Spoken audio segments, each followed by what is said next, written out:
अस्सलामु अलैकुम वरहमतुल्लाहि वबरकातुहू। दोस्तों, मैं निशात अहमद आप तमाम साथियों का बहुत बहुत इस्तकबाल करता हूं, खैर मकदम करता हूं, वेलकम करता हूं। अगर ऑडियो और वीडियो क्लियर है तो एक मर्तबा चैनल को सब्सक्राइब करके घंटी वाले आइकन को प्रेस कर नोटिफिकेशन को ऑल कर लीजिएगा।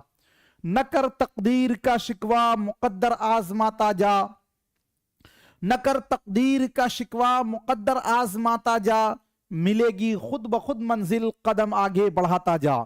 दोस्तों, आज जो है हम आपको उर्दू पेडागोजी का प्रैक्टिस सेट कराएंगे, जिसमें पैराग्राफ और उर्दू पेडागोजी और उर्दू नज्म दोनों होगा। इससे आपको पता चलेगा कि उर्दू पेडागोजी कैसे हल करना है, और पैराग्राफ से पता चलेगा कि जब पैराग्राफ के सवालात आएंगे तो उसको हमें कैसे हल करना है। प्लीज एक बार वीडियो को साथियों लाइक कर देंगे सभी लोग। और दोस्तों, मैं बताना चाहूंगा कि आपका इससे पहले जो है आप लोगों का टेस्ट लगाया गया था, उस टेस्ट का रिजल्ट भी आज हम आपको सुना देंगे। बाकी अगला टेस्ट जो है फिर कल लगेगा, कल मॉर्निंग में आपको टेस्ट मिल जाएगा, फिर आप टेस्ट दीजिएगा उर्दू हिंदी दोनों का। जो लोग क्लास नहीं लिए हैं, अगर आप तैयारी करना चाहते हैं प्रॉपर और अच्छे ढंग से थ्योरी बेस पर, तो आप जीएस ऑनलाइन एप्लीकेशन का लिंक है डिस्क्रिप्शन में, वहां से जाकर आप एप्लीकेशन डाउनलोड करके वहां से क्लास ले लीजिएगा। कुछ फी लगेगा लेकिन आपकी तैयारी अच्छी हो जाएगी। और जिसके अंदर थ्योरी है, प्रैक्टिस सेट है, पीवाईक्यू सीरीज जो अभी चलेगा, वो सारे के सारे साथियों प्रीवियस ईयर करा दूंगा जी। क्योंकि अभी जो है थोड़ा सा प्रैक्टिस सेट बचा हुआ, ये थ्योरी बचा हुआ है, तो उसके बाद सारा का सारा कंप्लीट हो जाएगा। चलिए, तो हम बिना लेट किए हुए शुरू करते हैं। और सबसे पहले साथियों हम जो है पेडागोजी के सवालात लेते हैं, और उसके बाद हम फिर आपको कराएंगे ऑब्जेक्टिव। सर कल क्लास नहीं जी जी। चलिए ओके, तो शुरू करते हैं। आप ये जो है ना 10वां नंबर वीडियो है हमारा। जो लोग भी साथियों क्लास को फॉलो कर रहे हैं, देख रहे हैं, आप तरतीबवार वीडियो देखिएगा, तभी आपको चीजें अच्छे ढंग से समझ में आएंगी। पढ़ने के दौरान सबसे अहम होता है आवाज बुलंद पढ़ना, मतन के माना को समझना, और मतन के सभी लफ्जों को पढ़ना, रवानी से पढ़ना। मैंने आज ही आपको दोपहर में हिंदी वाले क्लास में ही बताया था कि अगर आपको पूछा जाए कि लिखने का मतलब क्या होता है, तो देखिए लिखने का मतलब होता है साथियों अपने तजर्बात को लिखना, अपने तजर्बात को लिखना, अपने तजर्बात को लिखना लिखने का मतलब होता है। अगर आपको यह पूछ ले पढ़ने का मतलब क्या होता है, तो पढ़ने का मतलब होता है माना को अखज करना, माना को अखज करना। बात समझ रहे हैं? और साथियों बोलने का मतलब क्या होता है? बोलने का मतलब होता है सही जगह पर सही लफ्जों का आप इस्तेमाल करना। तो पढ़ने के दौरान सबसे अहम क्या होता है? मतन के माना को समझना। ऑप्शन नंबर बी वाला राइट हो जाएगा। मान लीजिए कुछ लोग बोलते हैं ना, अरे उर्दू तो हमको आती है। उर्दू आती है, ठीक है, उर्दू इबारत में पढ़ना आता है, उसका माना समझना आता है। मान लीजिए हम ही को उर्दू आ रही है, ये ना आ रही है, बीओएमएस का जो लोग डिग्री लेते हैं उनको भी उर्दू में पढ़ाई जाती है, और डॉक्टर साहब, अब उनकी किताब हम पढ़ेंगे तो हम कह देंगे कि हमको आती है? जी नहीं, उनके माना को हम नहीं समझ पाएंगे।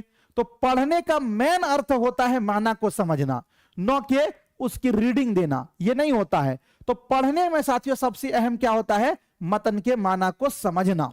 ठीक है, चलिए अगला क्वेश्चन है आपके स्क्रीन पर। तख्लीकी महारतें हैं सुनना और बोलना, बोलना और लिखना, पढ़ना और लिखना, और उसके बाद साथियों आपका है सुनना और पढ़ना। देखिए जबान की टोटल कितनी महारतें हैं? तो मैंने आपको बताया था कि 4 महारतें हैं। सबसे पहले आएगा सुनना, उसके बाद आएगा बोलना, उसके बाद साथियों आपका आएगा पढ़ना, और उसके बाद क्या आएगा? आपका लिखना। उसके बाद आपका लिखना। इसमें से साथियों जो 2 महारत है वो अपने विचार को या अपने ख्यालात को आप दूसरों तक जाहिर करने के लिए करते हैं। 2 महारत, उसी 2 महारत को बोलते हैं तख्लीकी महारत। तो देखिए आप अपनी बात को कैसे व्यक्त कर सकते हैं? या तो बोलकर या तो लिखकर। तो बोलना और लिखना जो है ये महारत साथियों कहलाएगा तामीरी महारत, तामीरी महारत। और इसी बोलना और लिखना को तामीरी महारत भी बोलेंगे और इसको तख्लीकी महारत भी बोलेंगे, ठीक है, चूंकि इससे हम अपने ख्यालात, अपने जज्बात को दूसरों तक पहुंचाते हैं और इसी को बोला जाता है साथियों अभिव्यक्तिकात्मक कौशल या फिर अभिव्यंजनात्मक कौशल, ठीक है। किसको बोला जाता है? तो आपका बोलना और लिखना, इसके द्वारा हम अपने ख्यालात, अपने जज्बात को हम क्या करते हैं, दूसरों तक पहुंचाते हैं। उसके बाद आपका क्या बच गया? तो आपका बच गया दोस्तों सुनना और पढ़ना। तो देखिए सुनकर और पढ़कर हम दूसरे के ख्यालात, दूसरे के जज्बात को समझते हैं, तो इसीलिए इसको बोलेंगे अखजी महारत। क्या बोलेंगे? अखजी महारत। और या फिर हम इसे ही बोलते हैं तहसीली महारत। क्या बोलते हैं? तहसीली महारत। या फिर हम इसे ही बोलते हैं हुसूली महारत। क्या बोलते हैं? हुसूली महारत। और इसी को साथियों हिंदी में बोला जाता है ग्रहणात्मक कौशल। क्या बोला जाता है? ग्रहणात्मक कौशल। तो हमको पूछा गया है क्या? तख्लीकी महारत। तो तख्लीकी महारत क्या क्या होगा? तो तख्लीकी महारत बोलना और लिखना। तो बोलना और लिखना कहां पर है? ऑप्शन नंबर बी वाला आपका राइट हो जाएगा, ठीक है। चलिए उसके बाद आगे है, अगला क्वेश्चन आपके स्क्रीन पर है, खुलासा बयान करना हो सकता है। पढ़ने के बाद का काम, पढ़ने से पहले का काम, लिखने के बाद का काम, लिखने से पहले का काम। देखिए खुलासा बयान करना, खुलासा का मतलब क्या होता है? समरी यानी सारांश। एक बात बताइए, खुलासा कब बयान होता है? कोई आदमी आया पढ़ाने, पहले ही बयान कर दिया जाएगा, या खुलासा जब पूरे चैप्टर को समाप्त होगा उसके लास्ट में ना रहता है खुलासा? तो खुलासा बयान जो है ये पढ़ने के बाद का काम है। कब का काम है? पढ़ने के बाद का काम है। तो ऑप्शन नंबर जो है आपका ए वाला क्या हो जाएगा? राइट हो जाएगा, ठीक है।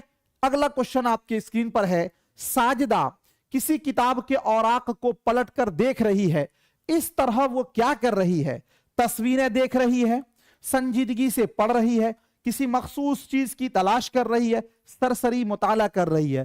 साजिदा किसी किताब के औराक, वरक की जमा औराक, यानी कि किसी किताब के साथियों साजिदा जो है वो वरक को पलट रही है।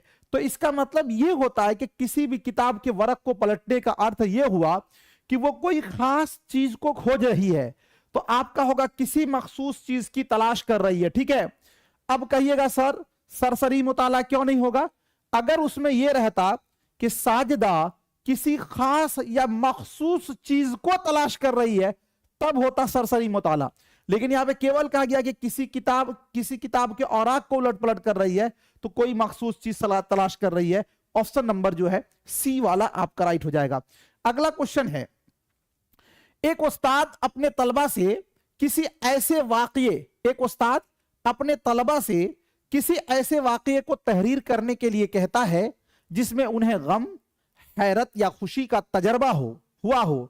वाकया तहरीर करने के लिए उस्ताद तलबा को कुछ मुआविन इशारे भी देता है, जैसे वाकया कब, कहां और कैसे और किसके साथ पेश आया वगैरह वगैरह। ऐसा करके उस्ताद तलबा की किन सलाहियतों में इजाफा करने की कोशिश कर रहा है? लिखने की रफ्तार में, खुशखत तहरीर में, याददाश्त में, तख्लीकी महारत में। देखिए क्या कह रहा है कि एक उस्ताद ने साथियों यह किया कि तलबा से कोई एक ऐसा वाकया लिखने के लिए कहा जिसमें उन्हें गम, हैरत या खुशी का तजर्बा हो। वाकया तहरीर करने के लिए उस्ताद जो है तलबा को कुछ मुआविन चीज यानी हेल्प कर दे रहा है, जैसे कि वाकया कब हुआ, कहां हुआ, कैसे हुआ और किसके साथ पेश आया। ऐसा करके उस्ताद तलबा के किन सलाहियतों को इजाफा करने की कोशिश कर रहा है? देखिए बात समझिए, उस्ताद ने जब साथियों ये कहा कि आप जो है एक ऐसे इस किस को लिखिए जिसके अंदर गम भी हो, खुशी भी हो जी, तो वो क्यों कह रहा है? वो आप जो है अपनी सलाही, अपने जो है जो आपने अनुभव किया है, जो अपने आपकी फीलिंग है उसको ना आप बयान कर रहे हैं। तो जब आप नई चीज को लिख रहे हैं गोया के जिसके अंदर गम हो, खुशी हो, तजर्बा हो, तो तजर्बा कब होगा? जब आप उस चीजों को महसूस किए होंगे तब ना तजर्बा होगा, यानी वो आपका अनुभव क्या चीज होगा। तो साथियों अनुभव यानी कि आप वहां पर उस्ताद जो है वो आपके तख्लीकी चीजों को ये कर रहा है, यानी उस्ताद जो है वो तख्लीकी तहरीर, यानी चूंकि तख्लीकी तहरीर का मतलब है कि जब आप अपने अनुभव को साझा करेंगे तो ये आपका अनुभव होगा, न कि मेरा होगा। और अनुभव जो आपका होगा तो यही होगा रचनात्मक कौशल को बढ़ावा देना। है ना, जो कि साथियों मेन पॉइंट है। तो ये आपका होगा तख्लीकी तहरीर, ठीक है जी। ऑप्शन नंबर जो है डी वाला राइट हो जाएगा। चलिए उसके बाद ऐसे भी आप देखिएगा इसमें तो लिखने की रफ्तार हो ही नहीं सकता है, खुशखत तहरीर का मतलब ही कुछ नहीं बनता है, याददाश्त में यह भी नहीं बनेगा, तो आपका ऑप्शन नंबर डी ही ऑप्शन है। चलिए उसके बाद अगला क्वेश्चन है, एक बात याद रखिए, ये साथियों जैसे जैसे प्रैक्टिस कीजिएगा, अभी तो आपको मैंने जो थ्योरी पढ़ाया है उस बेसिस पर इससे भी हार्ड क्वेश्चन साथियों आपको जो है आएगा। तो जैसे जैसे आपका प्रैक्टिस होगा धीरे धीरे आप क्वेश्चन को आंसर पकड़ने लगिएगा। साजिद ने अपने दोस्त को डूबने से बचाया। एक साजिद नाम का लड़का है, वो अपने दोस्त को डूबने से बचा लिया और 26 जनवरी को उसे बहादुरी का इनाम मिला। यानी 26 जनवरी को साजिद को इस बात का इनाम मिला कि उन्होंने अपने दोस्त को डूबने से बचाया। प्रिंसिपल ने सुबह की असेंबली में उसे अपना तजर्बा बयान करने के लिए कहा। इससे इसकी किस महारत में इजाफा होता है? सुनने की महारत में, पढ़ने की महारत में, बोलने की महारत में, लिखने की महारत में। यानी देखिए साजिद नाम का एक लड़का है, उन्होंने अपने दोस्त को डूबने से बचाया, जिसको 26 जनवरी को साथियों स्कूल में जो परेड होता है, पेयर जो होता है ना, इनाम मिला उस दिन। और हेडमास्टर साहब ने कहा कि ऐ साजिद तुमने बहुत अच्छा काम किया है, तुम जो है अपना अनुभव किससे साझा करो, बच्चों से साझा करो कि तुमने उसको कैसे बचाया। तो एक बात बताइए, वो अपना अनुभव साझा करेगा असेंबली के दरमियान, यानी जहां पर तराना लगा हुआ है तो वहां पर वो लिखकर करेगा। तो यहां पर साथियों सबसे पहले देखिए, पढ़ने की महारत पढ़कर तो करेगा ही नहीं, अच्छा वो अपना अनुभव करेगा तो कैसे करेगा? बोलकर करेगा ना। तो यहां पर उसकी कौन सी चीज को साथियों डेवलप करेगा? तो आप देखिएगा कि कह रहा है कि उससे उसकी किस महारत में इजाफा होगा। तो अनुभव को जब वो साझा करेगा तो बोलकर करेगा, तो उसकी बोलने की सलाहियत बढ़ेगी, अन्य के सुनने की, यहां तो सुनने का कोई बात ही नहीं है, लिखने की भी कोई बात नहीं है, तो उसका क्या होगा? बोलने की महारत होगी। ये ऑप्शन नंबर सी वाला आपका राइट हो जाएगा। और एक बात ये समझ लीजिए आप साथियों, पेडागोजी के अंदर क्या होता है कि जब लंबे लंबे सवालात होते हैं तो उसको देखकर आपको भागना नहीं है, इसको समझना है। अब देखिए जाहिर सी बात है कि साजिद जब बोलेगा तो बोलने की महारत उसकी होगी, इसमें इजाफा होगा, तो ऑप्शन नंबर सी वाला राइट हो जाएगा। एक उस्ताद लिखने का आगाज मखसूस मौजू पर गौर खौज से करता है। यहां मखसूस मौजू पर गौर खौज से क्या मुराद है? यानी एक उस्ताद जो है लिखने का जब वो शुरू करता है तो एक कोई खास टॉपिक पर वो शुरू करता है, और ये खास टॉपिक क्या हो सकता है? मुजव्वजा मौजू से मुतारफ होना और उससे मुताल्लिक ख्यालात जमा करना, दिमाग में बहुत सी मालूमात का लाना, मौजू के समझने के लिए दिमाग पर जोर देना, सेहतमंद दिमाग के लिए योगा कर। जे 7 नंबर सवाल का क्या होगा राइट आंसर? जे 7 नंबर सवाल का क्या होगा राइट आंसर? क्या कहा जा रहा है कि एक उस्ताद जो है वो लिखने का आगाज कर रहा है किससे? कोई खास यानी मखसूस मौजू पर, यानी एक खास टॉपिक है। मान लीजिए कि हम लिख रहे हैं यौम आजादी, ये हमारा एक मखसूस टॉपिक है, या हम लिख रहे हैं यौम जमहूरिया, ये भी हमारा क्या है? एक मखसूस टॉपिक है, या हम लिख रहे हैं कि हमारा समाज, ये भी हमारा मखसूस टॉपिक है। तो एक उस्ताद लिखने का आगाज मखसूस मौजू पर गौर खौज से करता है, यानी बहुत सोच विचार के करता है। यहां मखसूस मौजू पर गौर खौज से क्या मुराद है? तो अगर ये बोलें कि दिमाग में बहुत से मालूमात का लाना, जी नहीं, मौजू को समझने के लिए दिमाग पर जोर देना, वो तो मौजू आपका मखसूस है तो पहले ही वो फिक्स है, ये भी नहीं होगा। सेहतमंद दिमाग के लिए योगा करना, ये भी नहीं है। मुजव्वजा मौजू से मुतारफ होना और उससे मुताल्लिक ख्यालात जमा करना। मुजव्वजा मौजू का मतलब ये होता है कि वो मौजू जो आपने फिक्स किया है, यानी वो मौजू जिसका आपने फैसला किया है कि इस मौजू पर हमें लिखना है, तो पहले आप उससे क्या होंगे? जानकारी लेंगे कि वो मौजू क्या है, और फिर उसके मुतालिक आप अलग अलग ख्यालात को जमा करेंगे। तो ये जो है ना ऑप्शन नंबर ए वाला इसका पॉजिटिव है, ऑप्शन नंबर ए वाला आपका राइट हो जाएगा। अगला क्वेश्चन, कहानी पढ़ते वक्त चौथी जमात की राबिया का साबका किसी गैर मानूस लफ्ज से पढ़ता है तो उसे क्या करना चाहिए? लफ्ज को नजरअंदाज करे, सियाक के मुताबिक उसका माना कयास करे, किसी से उस लफ्ज का माना पूछे, लुगत में इस लफ्ज का माना देखे। यानी देखिए कहानी को पढ़ रहा है, कहानी को पढ़ते वक्त एक चौथी क्लास की राबिया नाम की एक लड़की है, और उसको पढ़ते पढ़ते पढ़ते पढ़ते एक गैर मानूस लफ्ज आया। गैर मानूस लफ्ज है वो लफ्ज जिसका उसको माना पता नहीं है।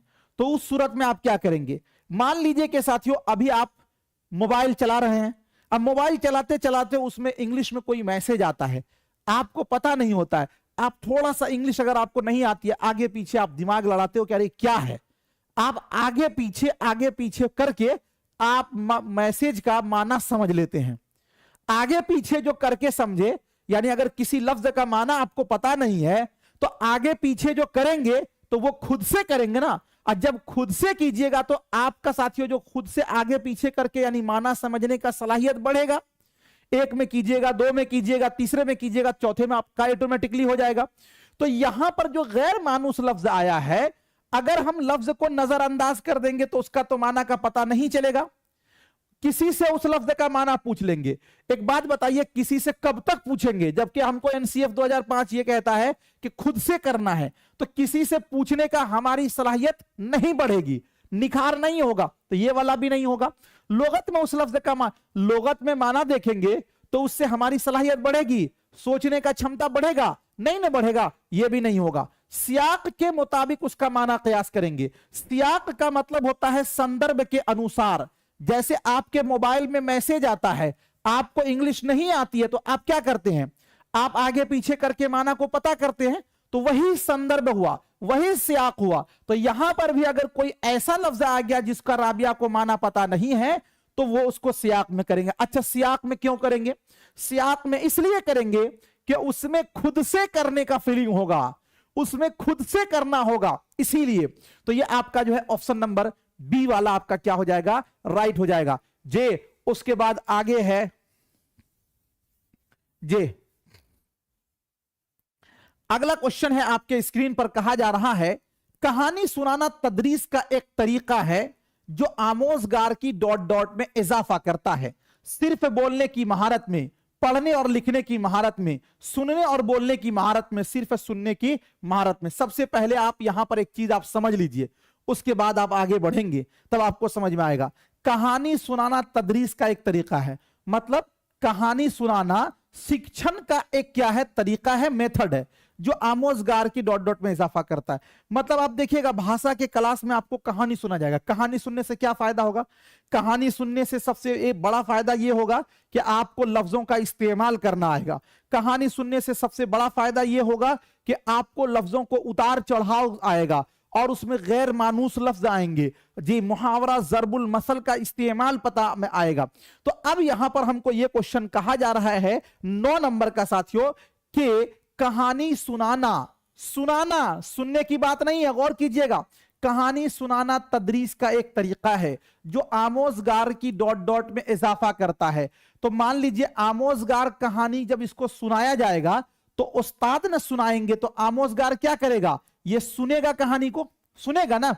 तो हम बोले कि बोलने की महारत बढ़ेगी। अरे भाई, सुनने से हमको सुनने की महारत बढ़ेगी कि बोलने की महारत बढ़ेगी? तो ये जो है सिर्फ है, ऐसे भी निगेटिव वर्ड है, ये कट जाएगा। पढ़ने और लिखने की महारत बढ़ेगी। यहां पर सुनना आया है तो पढ़ना और लिखने की महारत कैसे होगी? ये भी नहीं होगी। सिर्फ सुनने की महारत होगी? जी नहीं, आप सुनिएगा तो बोलिएगा भी। नहीं बोलते हैं कि अरे पहले सुन तो लो तब तो बोलना। तो कहानी सुनने से हमारे सुनने की सलाहियत भी बढ़ेगी और बोलने की भी सलाहियत बढ़ेगी। तो ऑप्शन नंबर जो है सी वाला आपका क्या हो जाएगा? राइट हो जाएगा। ऑप्शन नंबर जो है सी वाला आपका क्या हो जाएगा? राइट हो जाएगा। जबान की महारतों को बेहतर तौर पर सीखा जा सकता है, यानी जो भाषा के स्किल हैं उसको हम कैसे बेहतर से बेहतर सीख सकते हैं। चैलेंज से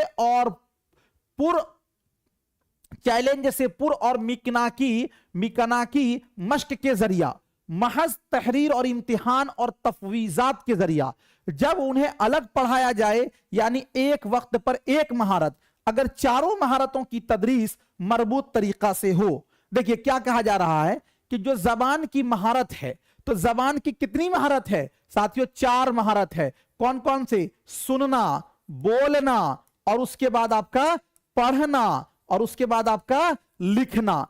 कहा यह जा रहा है कि अगर इस चारों महारत को हम बेहतर तौर पर सिखाया जाए तो कैसे सिखाया जा सकता है? हम ये बोले कि चैलेंज से पुर और मिकना की मश्क, यानी खूब बहुत ही चैलेंज भरा काम है, तो ये तो हमारा आंसर गलत हो जाएगा। महज तहरीरी इम्तिहान और तफवीजात के जरिया, यानी हम इस चारों महारत को उस तौर पर सिखा सकते हैं कि केवल और केवल तहरीरी आपका इम्तिहान लिया जाए, यानी लिखावट। तो बताइए लिखावट से सुनना कहां से बेहतर होगा भाई? लिखावट से बोलना तो बेहतर नहीं होगा, तो ये वाला भी आपका गलत हो जाएगा। जब इन्हें अलग पढ़ाया जाए, यानी एक वक्त पर एक महारत, ये बहुत अच्छा लग रहा होगा कि अगर हम ये बोलें कि इन सभी को अलग अलग पढ़ाया जाए, मतलब 2 साल आपको पढ़ाया जाए सुनने का, खाली स्क्रिप्ट सुनने के लिए बना दिया जाए, 2 साल आपको पढ़ा दिया जाए केवल बोलने के लिए कहा जाए, 2 साल आपको पढ़ने के लिए कहा जाए, और 2 साल आपको लिखने के लिए कहा जाए। अब बताइए इस तरह विकास होगा आपका, या फिर आपको चारों मरबूत चलते हैं, चारों आपस में अंतस्थ होते हैं? एक बात याद रखिए, जबान की ये जो 4 महारत है, सुनना, बोलना, पढ़ना, लिखना, ये चारों साथियों आपस में एक साथ इसका विकास होता है, ये एक साथ डेवलप करता है, अलग अलग इसको नहीं किया जा सकता, ये आपस में अंतः संबंधी होते हैं। तो ये जो है जबान की महारतों को बेहतर तौर पर सिखाया जा सकता है। जे क्या है साथियों? अगर चारों महारत की तदरीस मरबूत तरीका से हो, अगर चारों महारत की तदरीस मरबूत तरीका से हो, मरबूत का मतलब है कि एक मतलब सिस्टमेटिक ढंग से हो, तो ऑप्शन नंबर जो है डी वाला आपका क्या हो जाएगा? राइट हो जाएगा।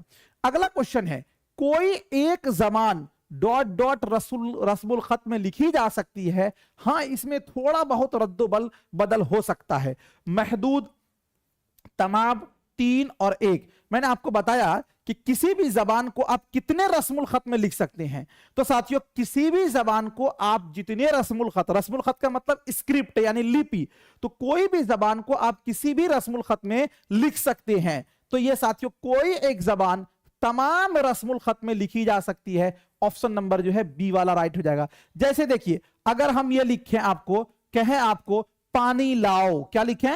पानी लाओ, तो ये कौन सा रस्मुल खत है? तो कहिएगा सर उर्दू में लिखा गया, तो ये आपका फारसी रस्मुल खत है। और इसी को अगर हम इस तरह लिख देते हैं कि पानी लाओ, पानी लाओ, तो अब कहिएगा सर कि ये कौन सा रस्मुल खत है? तो ये आपका क्या हो जाएगा? हिंदी में है, तो ये आपका देवनागरी है। क्या है? ये आपका देवनागरी है। अच्छा, अगर हम इसी को इस तरह लिख देते हैं पानी लाओ, पानी लाओ, तो अब बताइए कि ये किस रस्मुल खत में लिखा गया? तो इंग्लिश में है, तो ये आपका रोमन हो गया। तो एक बात हमको बताइए कि हम किसी भी जबान को सब रस्मुल खत में लिख सकते हैं, तो ऑप्शन नंबर बी वाला आपका क्या हो जाएगा? राइट हो जाएगा। डिस्ग्राफिया से क्या मुराद है? गिनने में नाकाबिलियत, आवाजों की शनाख्त न पाना, गैर वाज़ेह लिखाई, आवाजों की शनाख्त न पाना। देखिए हमने आपको बताया था डिस्ग्राफिया, डिस्कैलकुलिया, डिसलेक्सिया। तो सबसे पहले साथियों अगर आप ये बात समझ लें कि अगर आपको देखिए डिस्ग्राफिया, ग्राफ, तो ग्राफ क्या होता है? ग्राफ को हम बनाते हैं कॉपी पर, तो बनाना यानी कि साथियों किसमें होगा? तो ये आपका हो जाएगा लिखना। बनाना मीन्स यानी लिखना। अगर आपको लिखने में कोई दिक्कत है तो वहां पर बोलेंगे कि ये डिस्ग्राफिया से क्या है? ग्रस्त है। तो डिस्ग्राफिया से क्या मुराद है? गैर वाज़ेह लिखाई, मतलब साफ साफ न लिखना, ये होता है डिस्ग्राफिया। अगर साथियों आपको कहा जाए कि अगर पूछा जाए कि डिसलेक्सिया, डिसलेक्सिया किससे क्या है आपका? डिसलेक्सिया किससे मुताल्लिक है? तो साथियों अगर आपको क्या हो डिसलेक्सिया पढ़ने से मुताल्लिक, किससे? पढ़ने से मुताल्लिक जो दुश्वारी है उसी को क्या बोलते हैं? डिसलेक्सिया। और अगर आपको पूछा जाए डिस्कैलकुलिया, डिस्कैलकुलिया, डिस्कैलकुलिया किससे संबंधित है? तो याद रखिएगा इल्मे रियाजी से। इल्मे रियाजी यानी अगर आपको गणित में दिक्कत है तो बोलेंगे कि डिस्कैलकुलिया की बीमारी से ये ग्रस्त है। तो डिस्ग्राफिया साथियों गैर वाज़ेह लिखाई, ऑप्शन नंबर जो है सी वाला राइट हो जाएगा। अगला क्वेश्चन है 13 नंबर में, जबान की आमोजिश के अमल में तलबा तलफ़ुज़ में एतमाद की कमी महसूस करते हैं, इस खामी को कैसे दूर किया जा सकता? यानी जब बच्चे को जबान सिखाया जाता है तो वहां पर जो बच्चा जो बोल रहा है उसके प्रोनाउंसिएशन में उसको क्या है कि हेजिटेशन है, मतलब झिझक है, तो उस कमी को हम कैसे दूर कर सकते हैं? फौरी तौर पर गलतियों की इस्लाह की जाए, यानी जैसे बच्चे ने गलती किया हम इस्लाह कर दें, इससे क्लासरूम आवाज बुलंद पढ़वाया जाए, खेल जैसी सरगर्मियां मुनाकिद की जाए जहां तलबा को एक दूसरे से बातचीत का मौका मिले जी, फौरी तौर पर गलती की इस्लाह की जाए। देखिए, अगर कोई भी गलती करता है, बच्चा है, अगर हम उसको उसी वक्त साथियों टोकेंगे तो वो जो भी सीख रहा था उसका रफ्तार थोड़ा सा धीमा हो जाएगा। तो ये वाला नहीं होगा, ये वाला नहीं होगा। अब आप कहिएगा कि क्लासरूम में आवाज बुलंद पढ़ाया जाए, तो यहां पर यह कह रहा है कि जबान की आमोजिश में तलबा के अंदर क्या है, तलफ्फुज में क्या है, उसको थोड़ा सा दिक्कत है। किसमें दिक्कत है भाई? तलफ्फुज में दिक्कत है। तो हम इस कमी को क्लासरूम में आवाज, बिल्कुल सही है कि बुलंद खानी से भी तलफ्फुज में कमी दूर हो सकती है, लेकिन उससे भी अच्छा आप यहां देखिए, खेल जैसी सरगर्मियां मुनाकिद की जाए जहां तलबा को एक दूसरे से बातचीत, जब बातचीत करेगा तो वो ज्यादा से ज्यादा बोलेगा, और जब बातचीत करेगा ज्यादा से ज्यादा बोलेगा, और जो ज्यादा बोलेगा उसकी बोलने की महारत क्या होगी साथियों, उसकी बोलने की महारत क्या होगी, वो इजाफा होगी, यानी इसमें वो बढ़ेगा। तो इसीलिए आपका हो जाएगा ऑप्शन नंबर सी वाला जो है वो आपका राइट हो जाएगा। अगला क्वेश्चन है आपके स्क्रीन पर 14 नंबर में, पढ़ना सीखने की जरूरी शर्त नहीं है। हवालों से भरपूर मवाद, कीमती किताबें, पढ़ने के बावजूद मवाक़े, जबान के मुतारिफ जुमले और बनावट का इस्तेमाल। क्या पूछा गया आपसे? कह रहा है कि पढ़ना सीखने की जरूरी शर्त नहीं है, यानी पढ़ने के लिए क्या जरूरी नहीं है। एक बात बताइए, पढ़ने के लिए जरूरी है कि किताब जो है ना बहुत कीमती होनी चाहिए, 1-1 लाख की, 2-2 लाख की? ये जरूरी नहीं है। पढ़ने के बारे में तो कहा गया कि अगर कोई पढ़ना चाहता है तो जिस तरह पानी अपना रास्ता खुद बना लेता है, उसी तरह पढ़ने वाला अपना रास्ता खुद बना लेता है। तो साथियों, पढ़ने के लिए कीमती किताबों का होना जरूरी नहीं है, लेकिन यह तो जरूरी है कि जो भी पास आपके मवाद हो वो हवालों से हो, यानी वो ऑथेंटिक हो। ये तो है। पढ़ने के साथियों बावजूद आपके बहुत सारे मौके हो, यह भी सही है। जबान से आपको जानकारी हो, यह भी सही है, लेकिन बी वाला जो है वो गलत है। उसके बाद अगला क्वेश्चन है 15 नंबर में कि जबान की तिफले मरकूज जमाअत की खुसूसियत है। तिफले मरकूज का मतलब क्या होता है, पहले समझ ले इसको। तिफले मरकूज का मतलब होता है बाल केंद्रित। क्या मतलब होता है इसका? बाल केंद्रित। क्या होता है? बाल केंद्रित। साथियों क्या होता है? बाल केंद्रित। बाल केंद्रित का मतलब यह होता है कि हमें बच्चे को जो पढ़ाना है वो साथियों क्या करना है, उसके मुताबिक पढ़ाना है, उसके उम्र उसके ज़हन के मुताबिक पढ़ाना है।